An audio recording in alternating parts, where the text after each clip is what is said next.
Olá, irmãos. Continuando as nossas devocionais do Evangelho segundo João, hoje a gente vai ver sobre muitos discípulos que se retiram, que abandonam Jesus Cristo, que está no final do capítulo 6, versículos 66 ao 71. Lá está escrito assim: À vista disso, muitos dos seus discípulos o abandonaram e já não andavam com ele. Então perguntou Jesus aos 12: Porventura, quereis também vós outros retirar-vos? Respondeu-lhe Simão Pedro: Senhor, para quem iremos? Tu tens as palavras da vida eterna. E nós temos crido e conhecido que tu és o Santo de Deus. Replicou-lhes Jesus: Não vos escolhi eu em número de 12? Contudo, um de vós é diabo. Referia-se ele a Judas, filho de Simão Iscariotes, porque era quem estava para traí-lo, sendo um dos 12. Meus irmãos, toda a temática desse capítulo aqui está em volta de discípulos, tanto os discípulos verdadeiros, como veremos aqui, mas contra esses falsos discípulos que se escandalizam de Jesus Cristo, que abandonam, que apostatam da fé. E o começo do capítulo, então, a gente tem essa multidão seguindo a Jesus Cristo, porque viram os sinais que ele fazia na cura dos enfermos e presenciaram, então, esse milagre aqui dos pães e peixes. E queriam proclamar Jesus Cristo como rei. Jesus Cristo atravessa o mar, vai para o outro lado, a multidão segue. Jesus afirma categoricamente que eles estão lá porque a barriga deles está cheia, que eles se fartaram dos pães e peixes, mas que eles precisam trabalhar não por essas coisas, mas pelo que é do céu, pelo que é eterno, pelo que dura para sempre, que é Jesus Cristo. Jesus Cristo afirma que eu sou o pão da vida, eu sou aquele que tem vida em si, vocês precisam de mim, não essas coisas terrenas, mas vocês precisam, acima de tudo, de Jesus Cristo. Eles continuam pedindo, exigindo esse pão, falando que Moisés deu para o povo maná, pão do céu. Jesus Cristo então corrige eles e continua falando que eu sou o pão da vida, eu sou.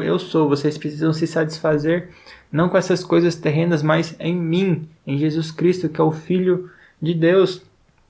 Ele fala então que não participa com Jesus Cristo, que não participa da sua cruz, do seu sacrifício, aquele que não come da sua carne, não bebe do seu sangue, porque a sua carne é verdadeiramente comida, e o seu sangue é verdadeira bebida, não tem a vida eterna, não tem parte com Cristo, não viverá eternamente. Então, à vista disso, ou seja, à vista do seu discurso, das suas palavras, que como está no versículo 60, eles falavam: duro é este discurso, quem o pode ouvir? Então, à vista disso, eles o abandonam, porque a mensagem de Jesus Cristo separou eles, dividiu eles. O discurso de Jesus Cristo foi duro demais para eles ouvirem. No final aqui, Jesus ainda fala de Judas Iscariotes, aquele que ia traí-lo, que muitas vezes nós o consideramos e o colocamos como o pior de todos, o pior dos traidores, que é verdade, ele estava com Jesus Cristo bem de perto por todo esse tempo. Ele ouviu todos os ensinos de Jesus Cristo, ele teve parte nesse ministério e ele viu todos os sinais de Jesus Cristo, mas também abandonou Jesus Cristo e o traiu. Mas aqui fala que Judas não foi o único, foram muitos dos discípulos de Jesus Cristo que o abandonaram, muitos falsos discípulos. A maioria dessa multidão toda, a maioria abandonou a Jesus Cristo. E hoje em dia é a mesma coisa. Não são poucos os que abandonam a fé, não são poucos os que abandonam a Jesus Cristo, não são poucos os que traem a Jesus Cristo. Muitos dos que nasceram, cresceram ouvindo essa mensagem, cresceram em igrejas fiéis, muitos que entraram na fé depois, ao longo do tempo, abandonam Jesus Cristo porque o discurso, os ensinos, a doutrina de Jesus Cristo é dura demais para eles. E o que eu quero meditar com vocês aqui principalmente é sobre esse discurso, que muitos veem os sinais de Jesus Cristo, as obras de Jesus Cristo, e hoje em dia, especialmente, elogiam Jesus Cristo falando que ele era aquele bom samaritano, que ele é aquela pessoa que curava os enfermos, que cuidava dos necessitados, alimentava as pessoas, tinha todo esse cuidado para os órfãos, para as viúvas, para esses que necessitavam dessa chamada justiça social aí. Mas se esquecem que Jesus Cristo, não desligam completamente a obra de Jesus Cristo, ou floreiam a obra de Jesus Cristo, os seus feitos, e ignoram completamente a sua mensagem. Então Jesus Cristo para eles tem que estar caladinho ali fazendo aquelas boas obras, né? A vida do ser humano tem que se resumir a boas obras e não falar nada de ninguém, não ofender a ninguém. E o que eu quero meditar com vocês aqui é sobre a importância dessa palavra. Porque como muitas vezes eu ouvi, muitas vezes eu falo, nada separa mais do que a verdade. Como Jesus Cristo ensinou, Ele não veio para trazer paz, muito pelo contrário, guerra, separação entre pai e filho, entre mãe e filha, sogra e nora. Porque a verdade vai trazer essa separação. Nós, no nosso estado, como Jesus Cristo ensinou aqui, no capítulo 3, odiamos a luz, preferimos as trevas, nós odiamos a Jesus Cristo, nós somos inimigos, naturalmente nós somos inimigos de Deus. Então essa mensagem, ela é dura para todas essas pessoas, para todos os que não são regenerados. E como Jesus Cristo ensinou, o mundo acaba nos odiando aqueles que são de Deus, porque o mundo primariamente odeia a Jesus Cristo. Jesus Cristo ensina, faz aquela oração que nós podemos ouvir a oração de Jesus Cristo, a sua conversa com o Pai, falando que nós não somos deste mundo, mas estamos neste mundo, que é para Deus nos guardar enquanto nós estivermos nesse mundo, porque o mundo nos odeia, porque nós somos de Cristo, de Deus.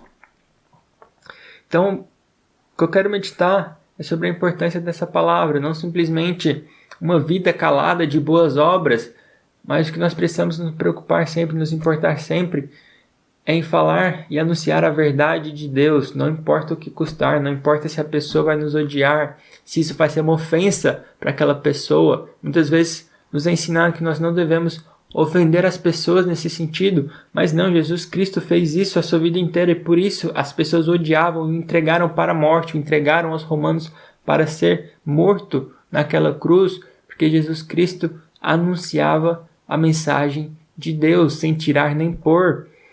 E isso vai causar essa separação entre verdadeiros discípulos e falsos discípulos, entre os seus discípulos e os ímpios, os infiéis, os incrédulos, que é o que nós temos aqui relatado. Os discípulos, ouvindo essa mensagem, abandonaram. Jesus Cristo então pergunta para os 12, quereis também vós outros retirar-vos?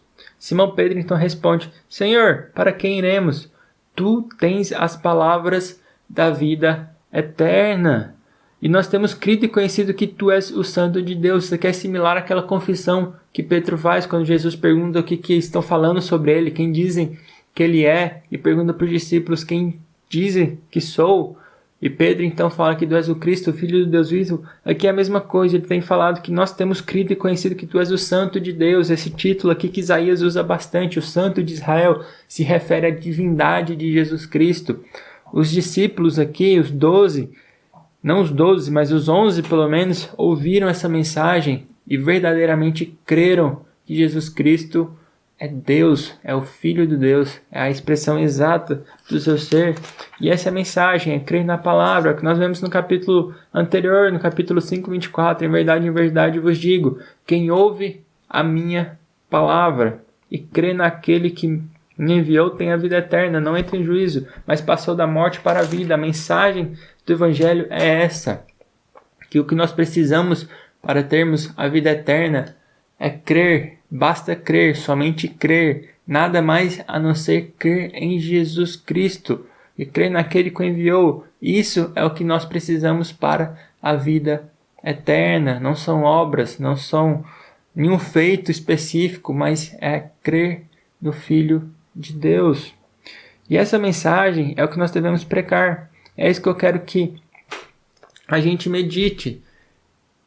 Que por mais que nos ensinem que nós não devemos ofender, nós devemos sempre ficar do lado da verdade, entender que isso vai causar separação. Isso é o que Deus nos chama a fazer, exortar. Ele fala que se nós amamos o próximo, nós devemos exortar ele sobre esse caminho errado que ele está andando, não nos preocupando se isso vai ser ofensa, que Cristo, como muitas vezes é falado, nós sabemos muito bem, foi uma pedra de tropeço. É para todos os religiosos daquela época, para os líderes, para todos aqueles que não creram, para os judeus, para quem ele veio e não creram na sua mensagem, Jesus Cristo se tornou uma pedra de tropeço. Então não nos importemos se a mensagem, se a verdade vai causar ofensa ao outro, porque ela é a verdade, é a mensagem de Deus. Não tem nada melhor do que possamos falar do que a não ser a verdade de Deus. E se Deus quiser, e aquela pessoa que ouvir lá for realmente um discípulo de Deus, um dos filhos de Deus, ele vai reagir aqui como Simão Pedro, que é o objetivo desse evangelho que nós vemos. Toda essa mensagem, tudo que foi anunciado aqui, foi para que nós possamos crer que Jesus Cristo é o Filho de Deus e assim tenhamos a vida eterna. Então que possamos não somente ter uma vida de boas obras caladinho, mas realmente anunciar o evangelho, quer seja oportuno, quer não, porque essa é a palavra, esse é o poder para a vida, para a salvação, para a vida eterna. Anunciar essas palavras de Jesus Cristo e vivê-las certamente, mas não deixar de anunciar, porque somente assim o evangelho pode chegar aos filhos de Deus que estão por aí e eles ouvirão e crerão em Jesus Cristo. Então anunciemos com toda ousadia, reconhecendo que é o poder de Deus que chega nessas pessoas e ilumina essas pessoas, regenera essas pessoas e faz com que elas creiam em Jesus Cristo. Então anunciemos o seu evangelho. Amém?